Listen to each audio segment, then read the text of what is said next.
It's Friday Coffee, your mortgage man Eric, and today we're going to talk about some intriguing topics like interest rates. Where are they at? Where are they headed? Home values. Where are they at? Where are they headed? The impending recession, or is it? Let's dive in. So let's talk about those awesome, lovely interest rates. And look, it's been a while since I've been on, and I think probably the main reason is because I think people don't like to hear bad news. I mean, who does, right?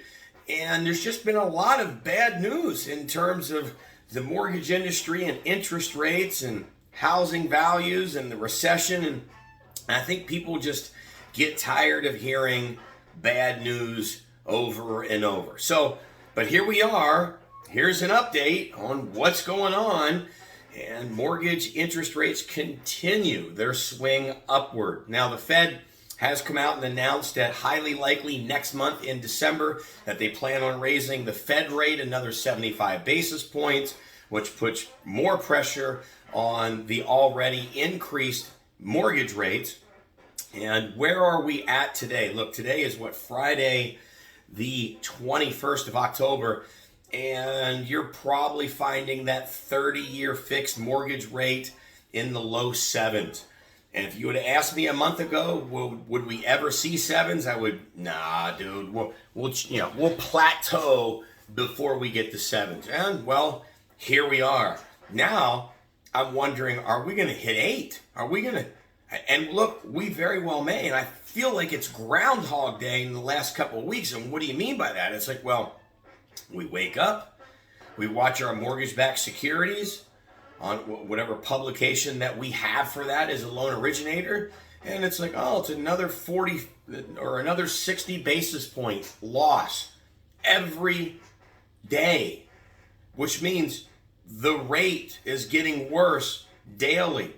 And like, again, the term unprecedented, we're tired of using that term. We're tired of hearing that term, but again, this is unprecedented, not only with how quickly rates have gone up, but now the daily bleed, where before we'd have 2 or 3 days that bleed and then they get better, right?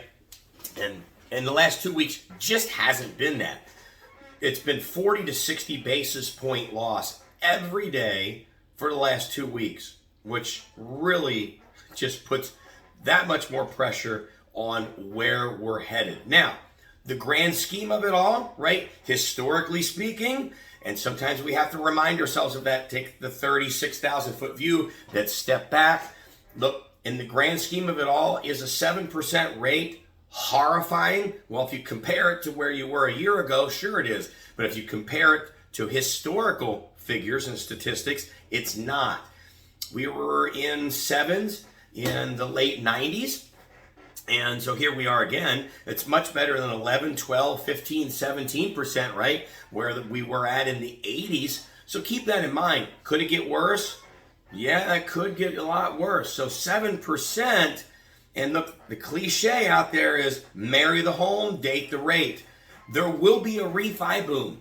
We're setting ourselves up for another refi boom to hit the market at some point. Now, with that said, how's that affecting house values, home sales, which we know that it does. Now, some people are still at pie in the sky, and trying to cover up the blemishes of the trickle down, what it's doing to the housing market. But here we are. Just this week alone, we hit an all-time low for mortgage loan applications for the most recent 25 years. So put that into perspective. We've hit an all-time low of mortgage applications for the most recent 25 years.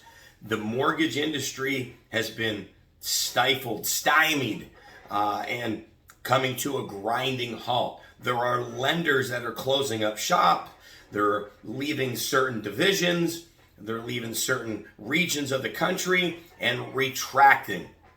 Mass layoffs in my industry. Now, as far as housing values, and this is where, you could get into arguments with, certain realtors, but we're seeing a lot of price drops quite a bit of price drops, significant price drops, $25,000, $50,000, $60,000 price drops.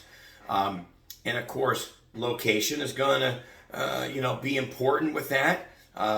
Any highly desirable zip code isn't going to drop, like an outer lying area, like always, right? Location, location, location is a key thing with real estate. But what I can tell you is where we're at right now versus a year ago.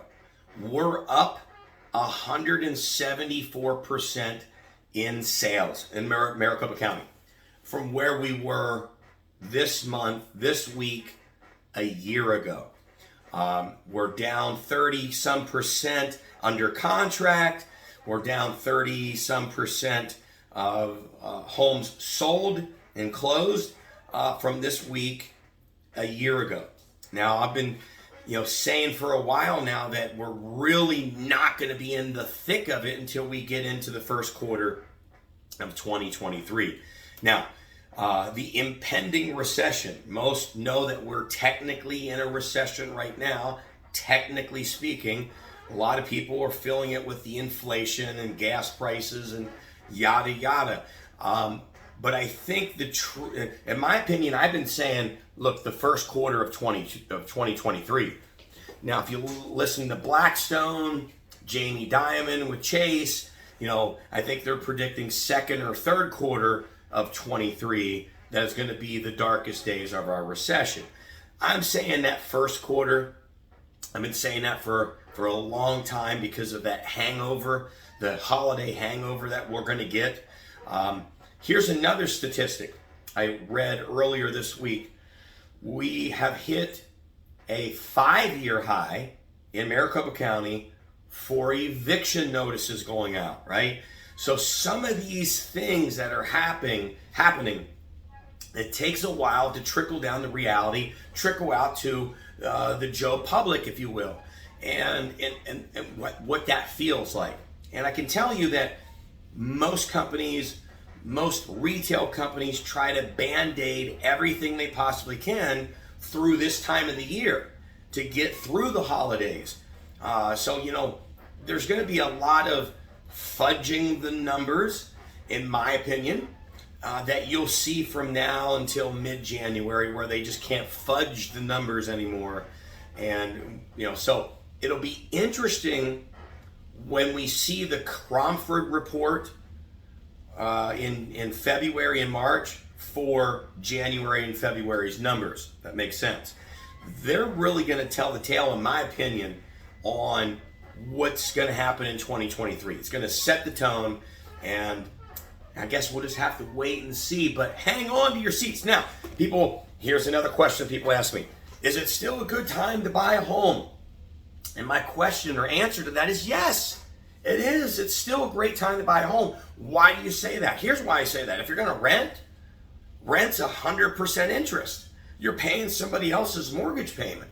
So now, is it a good time to buy a vacation home or an investment property? Right? Maybe not. Maybe it is. Work the numbers and see. But primary residences, no matter how high rates go, people will always need to buy a primary residence. Why? People are moving. They're downsizing. They're upsizing. They're getting relocated because of their jobs, right? They found out they're pregnant with twins, and they need to move from a 1,600 square foot home to a 2,200 square foot home or more. Or you're going to have 3 kids living in 1 bedroom. Reality, right? Those things are happening and will always happen. So regardless of where the needle is on interest rates, people are going to continue to still buy homes. You still want your home, right? The opposite side of that is you rent, right? 100% interest. You're just paying somebody else's mortgage payment. So look at the end game. Sure, you can't brag in the lunchroom at work that you got the 2.2% 30-year fixed. But who cares, right? In the grand scheme of it, who cares about that? It's your personal equation. and your family and what you want to do and provide for them. So by all means, buy the home. It's your life, and provide that for your home, for your family, and refinance later, a year, 2 years, 6 years, however long it takes. Rates will come back down and you'll be able to take advantage of that. In the meantime, it's your home and you're paying a principal down in your own home. With that said, I'm losing my voice. It's Friday Coffee with your Mortgage Man, Eric. 602-757-2171. We'll see ya.